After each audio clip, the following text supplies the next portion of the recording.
आप देख रहे हैं वीडियो पेपर भारत, हर सच के साथ हम मिलेंगे। नमस्कार, आप देख रहे हैं वीडियो पेपर भारत। मैं हूं तिरमलेश देसाई। कर्नाटक में कुछ ही दिन बचा है चुनाव के लिए।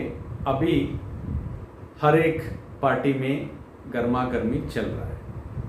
हर एक पार्टी से नया मैनिफेस्टो रिलीज हो रहा है और लोगों के बीचों में जाने के लिए बहुत ज़्यादा कोशिश भी हो रहा है।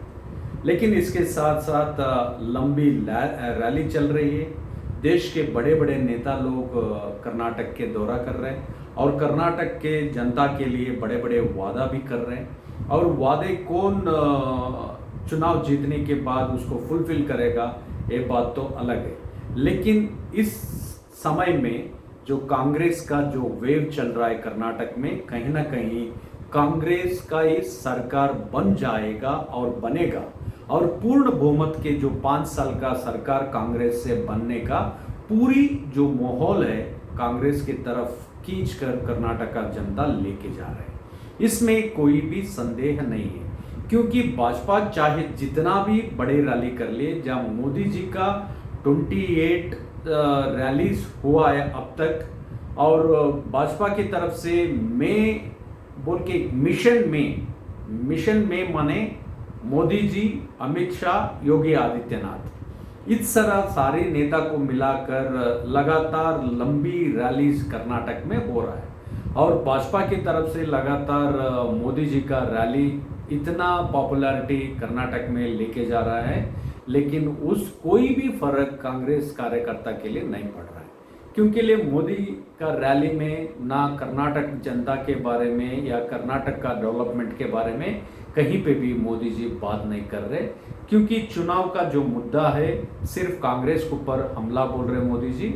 और कांग्रेस का जो उनके ऊपर जो हल्ला बोले हैं, यानी कि मोदी को जितनी टाइम पे गाली दिया है और मोदी को क्या क्या बोलकर उनको ह्यूमिलेशन करने के लिए कांग्रेस जो किया है, उसको लेकर सिंपैथी वोट गेन करने के लिए भाजपा लगातार पब्लिक रैलीज यूटिलाइज कर रहे हैं। और एक तरफ अमित शाह जी ने तो बोल दिया अगर कांग्रेस सत्ता में आ गया तो कर्नाटक में दंगा होने का चांसेस है, तो बोल के उन्होंने बोलने के बाद तो कर्नाटक जनता में और ट्रेंडिंग स्टोरीज भी बहुत लंबी चल रही थी। जो कांग्रेस का जो गलती है, यानी कि कांग्रेस और एक मैनिफेस्टो रिलीज किया है, उस रिलीज में कांग्रेस कहीं ना कहीं भाजपा के लिए अब तक कोई भी एक ऐसा मुद्दा नहीं था कांग्रेस के ऊपर अटैक करने के लिए आने के। वो तो हवा में बात कर रहे थे भाजपा के बड़े बड़े नेता, या तो सिद्धरामैया के बारे में बोल रहे, या तो राहुल गांधी जी के बारे में बोल रहे, या तो नहीं तो कांग्रेस के बारे में, कांग्रेस के अगर बात करना है तो खड़गे जी को टारगेट करके बात कर रहे। कहीं ना कहीं पे अंबेडकर का मुद्दा लेकर, अंबेडकर को कुछ साल पहले या तो पूर्व टाइम जब संविधान बन रहा था उस टाइम पे अंबेडकर को बहुत ह्यूमिलेशन करने जैसा कांग्रेस गाली दिया है। अंबेडकर तक तो नहीं छोड़े, मुझे क्या छोड़ेंगे बोल के इस तरह मोदी जी ओपन मीटिंग में बोलकर अपना सिंपैथी गेन करने का कोशिश कर रहे थे। लेकिन इसका बीच में कहीं ना कहीं भाजपा के लिए एक बहुत स्ट्रांग मुद्दा जो था कांग्रेस के ऊपर अटैक करना या अपने विरोध पार्टी के ऊपर अटैक करने जैसा कोई भी मुद्दा उनके पास इस चुनाव में नहीं मिल रहा था। क्योंकि लिए भाजपा के खुद नेता लोग जो है ना, जो देश के बड़े बड़े जैसा मोदी जैसा, अमित शाह जैसा, योगी आदित्यनाथ जैसा जो स्टार कैंपेनर्स है भाजपा के लिए, उन लोगों के लिए भाजपा की तरफ से जो स्टेट लीडर्स है कहीं ना कहीं इनका जो करप्शन चार्जेस है और इनके ऊपर एलिगेशंस है, इस तरह एलिगेशंस का जो मुद्दा लेकर कांग्रेस लगातार भाजपा के ऊपर जो अटैक कर रहा है, उसको काउंटर अटैक करने के लिए कहीं पे भी जो देश के बड़े नेता लोग हैं उनके लिए कोई मुद्दा अब तक नहीं मिला है। राम का तो आशीर्वाद भाजपा के लिए है ही है, लेकिन अभी राम जी का भक्त हनुमान जी का आशीर्वाद भी कर्नाटक चुनाव में लेने के लिए भाजपा पूरी सत्ता तैयारी कर लिया है।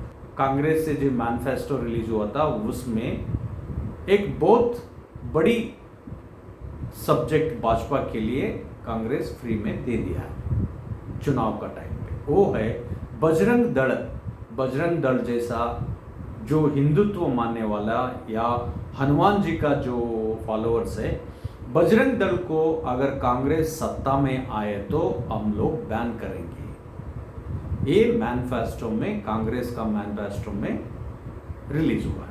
ये रिलीज होने के कुछ ही घंटों से पहले ये लंबी ट्रेंडिंग में सब्जेक्ट बन गया और भाजपा के लिए बहुत बड़ी सब्जेक्ट मिल गया। कुछ घंटों पहले कांग्रेस वो मैनिफेस्टो रिलीज करता है। रिलीज करके कुछ ही क्षणों में नरेंद्र मोदी जी कर्नाटक के दौरा करने के टाइम पे उस मुद्दा को लेकर बात कर रहे हैं। ये तो हिंदुत्व का विरोधी है कांग्रेस लोग, और कांग्रेस का ये लास्ट जो नेल है उस नेल को उन्होंने खुद अपने पैरों पे मार लिया बोल के मोदी जी बताते हैं। यानी कि इस तरह मीनिंग होने जैसा उन्होंने पब्लिक मीटिंग में बोलते हैं। कांग्रेस का कहीं ना कहीं एक गलती कांग्रेस के लिए कहीं ना कहीं से अपनी जो मैंगलोर करावली प्रदेश में जो कांग्रेस बहुत सारे होप्स रखे थे इस बार वहाँ पर हमारे लिए बहुत सीटें मिलेंगे, हिंदुत्व का कोई वहाँ पर असर नहीं पड़ेगा, हिंदुत्व का वोट बैंक जो है कांग्रेस के लिए मिलेगा बोलकर जो कांग्रेस का उम्मीद थी, ये कहीं ना कहीं बजरंग दल जैसा एक सब्जेक्ट को उन्होंने टच करने की वजह से कहीं ना कहीं उनके दिक्कतें बढ़ सकती हैं। लेकिन ये बहुत सेंसिटिव सब्जेक्ट था। कांग्रेस इतना होशियारी से कुल मिलके 20-15 दिन से बहुत होशियारी से हर जगह पे काउंटर अटैक करके हर जगह से बहुत संभाल कर अपनी मैनिफेस्टो बनाकर उन्होंने लंबी समय से चुनाव का एक जो सीरियस ट्रेंड लेकर चलने वाले कांग्रेस सडनली इस तरह क्यों कर लिया है। ये मुद्दा तो भाजपा के लिए खुद जाने कि ये सेल्फ गोल जैसा बोलते हैं ना, सेल्फ गोल कांग्रेस मार दिया है अभी। तो वो मुद्दा लेकर अभी भाजपा लगातार कांग्रेस के ऊपर हमला बोल रहे हैं। जैसे कि शोभा करंदलाजे भी इसके ऊपर हमला बोलकर बोले अगर आप बजरंग दल को बैन कर सकते हैं करिए, नो प्रॉब्लम, हम लोगों को अंदर डालने तो अंदर डालिए। कांग्रेस पार्टी तो आरएसएस को कम से कम 3 या 4 बार जो बैन करने के बाद भी आज क्या हुआ है हिंदुस्तान में आरएसएस सबसे ज़्यादा मजबूत एक संगठन बन के खड़ा हुआ है। और बजरंग दल को आप लोग अभी टच किया है तो बजरंग दल का जो सब्जेक्ट है या बजरंग दल को आप लोग बैन करने जैसा बात करेंगे तो आपके अंदर जो मॉरलिटी कहाँ है और हिंदुत्व को लेकर आपके अंदर क्या है। इस तरह उन्होंने कांग्रेस के नेताओं के ऊपर बहुत खुलकर हमला बोले और ट्विटर में हर एक अपना बजरंग जो हनुमान जी का जो भावचित्र है वो डीपी स्टेटस में डालकर कांग्रेस को बहुत टक्कर देने का काम भाजपा की तरफ से हो रहा है। ये कहाँ पर कांग्रेस ने अपना गलती कर लिया, ये सही है या गलत है, इसको सोचने की बात है। अगर कांग्रेस इस मुद्दा को लेकर किस तरह एक काउंटर अटैक करके कांग्रेस किस तरह अपना इसको बचा पाएगी, या कहीं बजरंग दल का जो निषेध करने का या बजरंग दल को बैन करने जगह सब्जेक्ट को लेकर कांग्रेस अपनी जो मजबूत सत्ता बनाने का एक सपना था, कहीं ना कहीं इस मुद्दा से इनको दिक्कतें बढ़ सकती है क्या बोलकर एक मीडिया गैलरी में बहुत बड़ा चर्चा भी शुरू हुआ है। भाजपा के लिए ये बहुत बड़ी गेम चेंजर प्लान है। अगर बजरंग दल का जो निषेध करने का जो बात कांग्रेस उठाया है, अगर इसको सीरियसली अगर भाजपा अपनी ग्राउंड वर्क करके अच्छा खासा अगर काम करेंगे इसके ऊपर बोले तो, और भाजपा के लिए बहुत ज़्यादा बेनिफिट हो सकता है। अगर कांग्रेस इसको सही तरह से अपना डैमेजिंग कंट्रोल काम करने का नहीं किया गया तो कांग्रेस के लिए डैमेज होना 100% गारंटी है। लेकिन देखना है कांग्रेस इस मुद्दा को लेकर किस तरह काउंटर अटैक करेगा और भाजपा को कितना कड़ी टक्कर दे सकती है। अब तक का अपडेट ये थी, और एक नया अपडेट के साथ आपके साथ मुलाकात होगा। तब तक आप हमारा चैनल देखते रहिए। अगर आप हमारा चैनल सब्सक्राइब नहीं किया तो सब्सक्राइब कीजिए, बेल आइकन प्रेस करना ना भूलिएगा। धन्यवाद।